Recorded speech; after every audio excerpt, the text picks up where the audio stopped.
Bonjour à vous, chers choisis de Jésus. Aujourd'hui, le message numéro 16 du deuxième volume nous dit que nous sommes à son école, à l'école de notre Dieu. Et je crois que peu importe notre âge, peu importe notre expérience de vie, lorsque nous donnons notre oui à notre Dieu, nous sommes continuellement à son école. Et c'est sans doute ce pourquoi nous sommes sur cette terre, à son école, pour jouir davantage d'un bonheur beaucoup plus grand pendant toute l'éternité après notre décès. Alors voici la prière que je formulais ce matin-là, où je remerciais Dieu pour l'équipe qu'il avait mis dans l'équipe de travail, pour la préparation du premier volume, pour le bonheur des miens, mais choisis Jésus. Je garde un excellent souvenir de cette expérience et je me souviens leur avoir dit au tout début, ne pensez pas que parce que j'ai été inspiré à écrire ce volume-là, que je vais être plus inspiré que vous dans la préparation. Je sais que lorsque le Seigneur nous réunit quelques personnes, il nous inspire il inspire tantôt une personne, tantôt l'autre. Il faut donc nous mettre à l'écoute les uns des autres. Et j'ai ajouté, tel que je le connais, il pourrait très bien me laisser faire des erreurs pour que vous puissiez me corriger. Et cela va être bon pour les deux parties. Pour moi, pour mon humilité, et pour vous, afin de savoir que vous êtes tout aussi inspirés que moi. Et moi, j'ai la certitude que le Seigneur ne m'a rien donné qu'il ne veut pas vous donner à vous. Car tous, nous sommes inspirés par lui.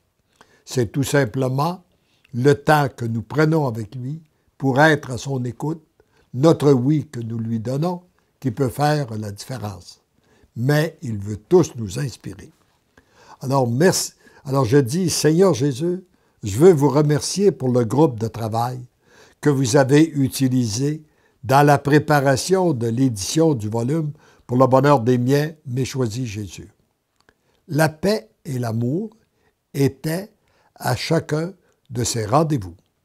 De plus, je vous ai vu à l'œuvre. Vous m'avez confirmé l'authenticité des inspirations.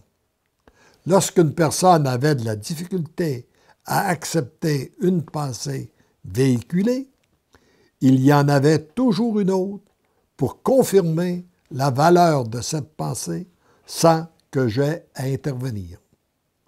C'était toujours dans une très grande paix que ces échanges se faisaient. Merci, Seigneur Jésus, de me permettre encore une fois d'être témoin de votre agir. Je vous aime.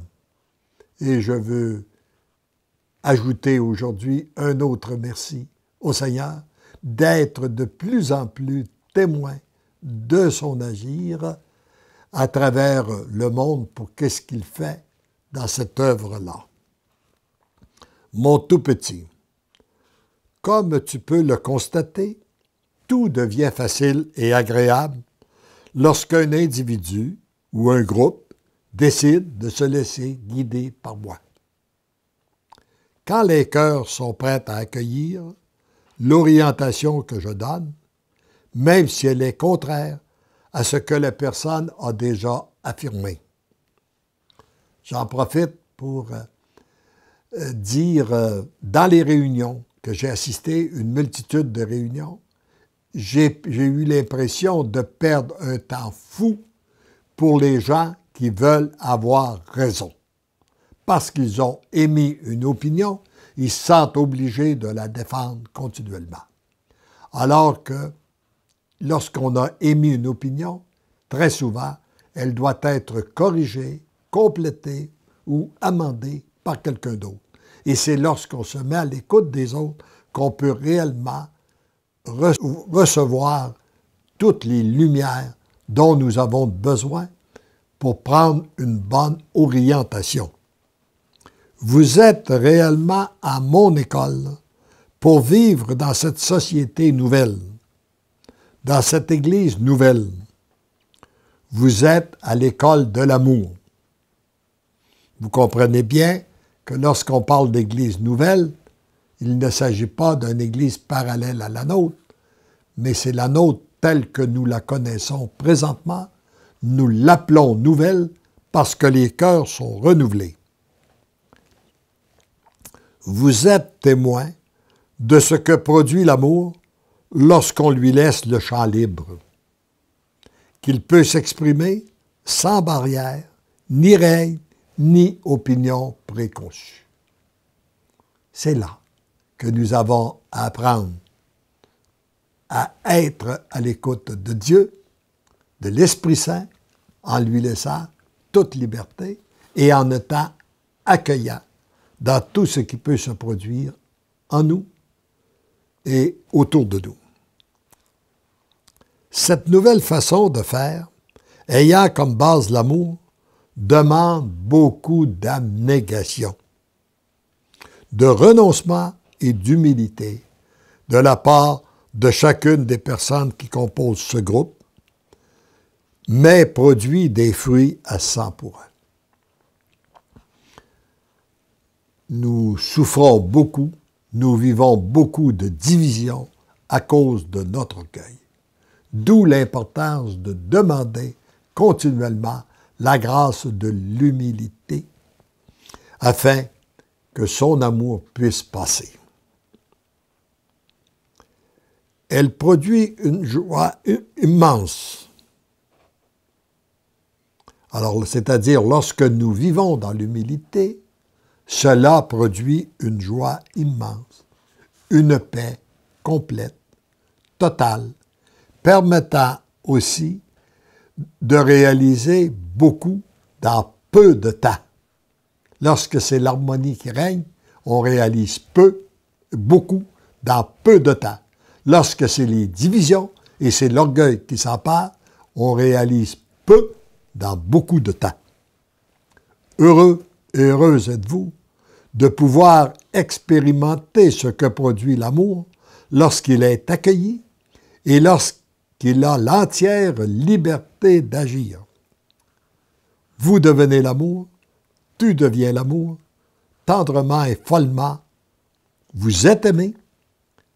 C'est comme ça que je vous aime et que je t'aime. Alors le Seigneur nous aime avec nos difficultés, nos misères, nos faiblesses, et laissons-lui cette liberté d'agir.